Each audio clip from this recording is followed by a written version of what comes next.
Hello नमस्कार, स्वागत है आपका वानखेड़े रिव्यू एनालिसिस में। मैं हूं गिरीश वानखेड़े और मैं रेगुलरली रिव्यूज़ करता हूं फिल्मों के, वेब सीरीज़ के और डॉक्यूमेंट्रीज़ के। आज के रिव्यू का टाइटल है निर्मल पाठक की घर वापसी, जो कि Hindi social drama web series है और ये स्ट्रीम हो रही है सोनी लिव पर 27 मई 2022 से।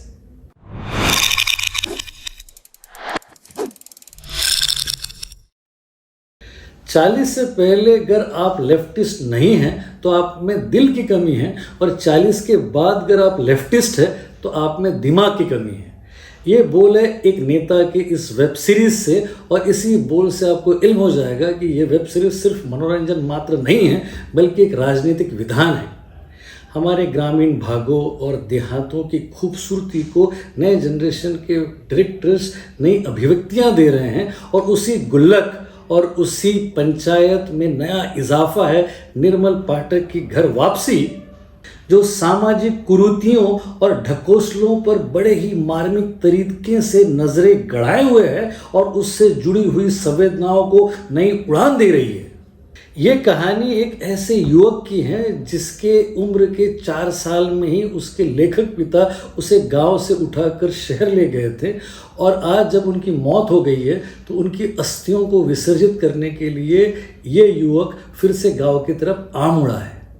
उसे रेलवे स्टेशन पर लेने के लिए उसका चचेरा भाई आया हुआ है जिसकी शादी तय हो चुकी है। दिल्ली से इस युवक के यानी कि निर्मल पाठक के बिहार के इस छोटे से गांव जिसका नाम है बक्सर, उस गांव में आते हुए ही सबसे पहली शुरुआत होती है उसकी ट्रेन से सामान के चोरी हो जाने से, और इसी के साथ उसका सामना होने लगता है गांव की पुरानी रीतियों से और रिवाजों से। ये गांव बिहार में है और जुड़ा हुआ है यूपी की बलिया से। जब भी बलिया में कोई मेहमान आ जाता है तो उसको लूट लेते हैं बक्सर वाले, और बक्सर में अगर कोई मेहमान आ जाता है तो उसे लूट लेते बलिया वाले। और इसी प्रथा के अनुसार जब निर्मल पाठक के सामान की चोरी हो गई, उसी सामान में उसके जूते भी चोरी हो गए और साथ ही साथ वो कलश भी चोरी हो गया जिसमें वो अपने पिता की अस्थियों को ले आया था। गांव में निर्मल का जो छोटा चचेरा भाई है वो दबंग है, और वो वहां के नेताजी की बेटी के साथ शादी करने जा रहा है। उसके चाचा है जो उसके आने से बिल्कुल खुश नहीं है, और वो घर के मुखिया बन बैठे हैं। दादाजी भी अति वृद्धावस्था के कारण कमजोर हो चुके हैं और अब किसी भी निर्णय को लेने की अवस्था में नहीं है। उसकी माँ आदर्श गृहिणी जैसे दिन भर घर के कामों में ही उलझी रहती है, और वो अपने बेटे के आने से उल्लासित है। उसकी एक चचेरी बहन है जिससे घर के सारे ही काम करवाए जाते हैं, और सारे ही घर पे पैट्रियार्की यानी पितृसत्ता का वर्चस्व है। इस परिवार के अलावा कई सारे रंग बिरंगे किरदार है, जिसमें निर्मल के चचेरे भाई के 4 दोस्त हैं जो उसके गैंग का हिस्सा है। फिर एक दरोगा करके चिढ़ाया जाने वाला किरदार है जिसकी पत्नी एक्चुअली दरोगा के साथ ही भागी हुई है। और फिर एक हाई स्कूल की टीचर है जो एक बड़ी ही जीर्ण शीर्ण हो चुकी स्कूल में बच्चों को पढ़ाती है। इसके अलावा फिर नेताजी की वो बेटी है जिसका ब्याह इसके चचेरे भाई से होने जा रहा है। वो एक प्राइवेट ब्यूटी पार्लर में काम करती है और शादी के लिए बिल्कुल भी तैयार नहीं है।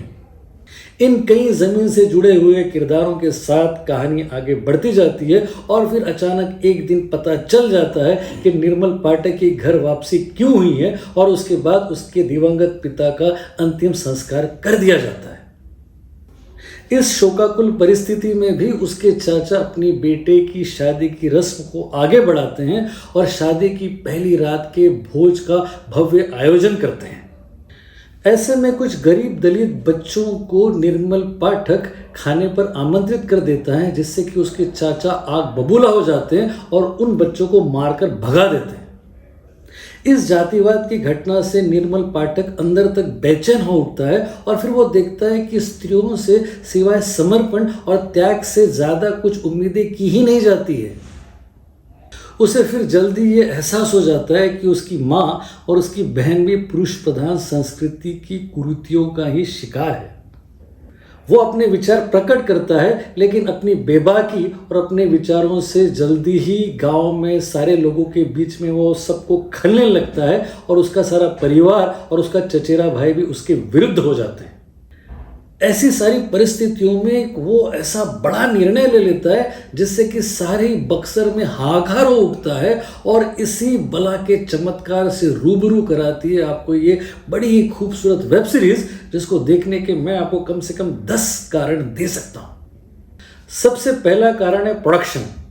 एक ऐसे नवयुवक की कहानी जो कि अपने गांव में पहुंचता है अपनी जड़ें खोजने के लिए, और किस तरह वो समाज की विपरीत परिस्थितियों और सामाजिक कुरीतियों का शिकार होने लगता है, उसको बड़े ही खूबसूरत तरीके से प्रोडक्शन में लाया है प्रोड्यूसर्स महेश कोरडे और नरेंद्र कुमार ने। इन प्रोड्यूसर्स का बैनर और उनका अप्रोच तारीफ काबिल है। दूसरा कारण है सिनेमाटोग्राफी। गिरीश कांत है इस सीरीज के सिनेमाटोग्राफर, जिन्होंने गांव, खेत, खलिहान, पगडंडियाँ और वो सारे गांव की खूबसूरती को बड़े ही गजब के तरीके से अपने कैमरे में कैद करके बड़े ही मोहक अंदाज में आपके सामने प्रस्तुत किया है। ऐसा कई बार लगता है मानो आप उस गांव की यात्रा कर रहे हो। सारे एटमॉस्फेयर और लोकेशंस को इन्होंने लाइफ दे दी है। तीसरा कारण है बैकग्राउंड म्यूजिक। इस सीरीज की विशेषता है इसका बैकग्राउंड स्कोर और कुछ गानों का कंपोजिशन। थीम म्यूजिक आपके जहन पे छा जाता है। रोहित शर्मा है इसके कंपोजर, जो कर्णप्रिय है। चौथा कारण है लिरिक्स।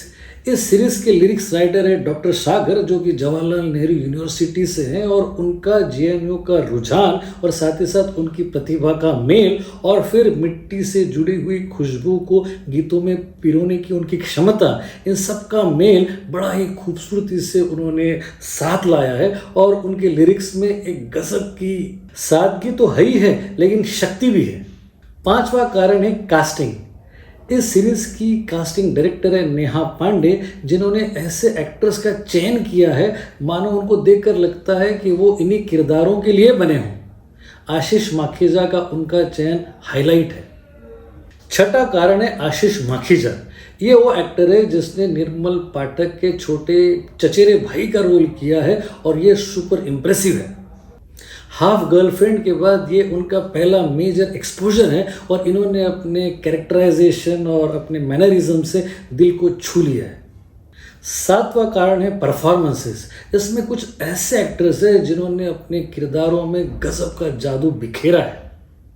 माँ के किरदार में है अलका अमीन, चाचा के किरदार में है पंकज झा, नेताजी के किरदार में है विनीत कुमार और लब लबैया के किरदार में कुमार सौरभ, और ये सारे के सारे ही अमेजिंग है। आठवां कारण है वैभव तत्ववादी। मराठी फिल्मों का ये जाना माना चेहरा इस टाइटल रोल में अत्यंत प्रभावशाली है। उनकी शहरी शालीनता और आंखों की गहराई निर्मल पाठक के किरदार को जीवंत कर देती है। नौवां कारण है राहुल पांडे।